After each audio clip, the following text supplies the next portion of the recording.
అవకాశం దేవుడు ఇచ్చాడు, ఇస్తూ ఉన్నాడు. ప్రతి ఒక్కరికి కూడా ఇస్తూ ఉన్నాడు. నరకాగ్ని సిద్ధం చేసింది అపవాదికిని వారి దూతలకు, మనుషుల కోసం కాదు.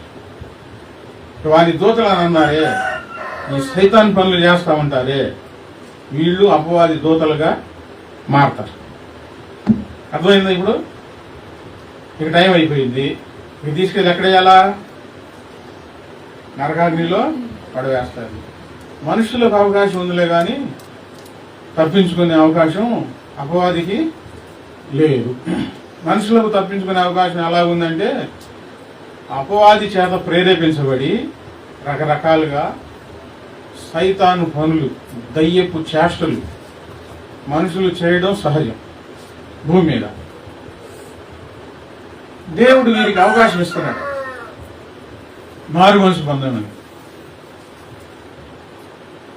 సాతాను ప్రేరేపణకు ఎవరు లోనవుతూ ఉంటారో వాళ్ళలో ఏ పనులు జరుగుతాయి? దయ్యపు పనులు జరుగుతాయి, దేవుని పనులు జరగవు.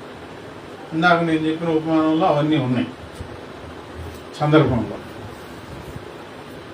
సాతాను ప్రేరేపణ, నువ్వు చూడు, సినిమాలు చూడు చూడు చూడు అంట. దేవుడు ఏం చెప్తాడు? వద్దు వద్దు వద్దు అంటా ఉంటాడు, మనసులో ప్రేరేపిస్తూ ఉంటాడు. ఈ దుష్ట ప్రేరేపణకు లోనైపోతే సినిమాలు చూస్తూ ఉంటారే. ఇప్పుడు ఏం పనులు జరుగుతున్నాయి లోపల? మనిషిలో దయ్య పనులు జరుగుతున్నాయి.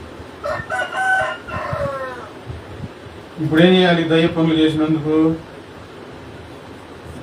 అపవాదితో పాటు నిన్ను కూడా నరకంలో పడవేయాలి అని దేవుడు అవకాశం ఇస్తున్నాడు.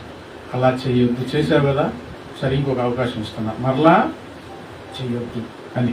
అది ఎందుకు? నిత్య నరకాగ్ని నుంచి తప్పించడం కోసం. ఈ అవకాశం ఎప్పటి వరకు ఉంటుందంటే, నరకపు ద్వారం దగ్గరికి వెళ్ళేదాకా ఉంటుంది. అంటే ఈ కొన ఊపిరి కొట్టుకొని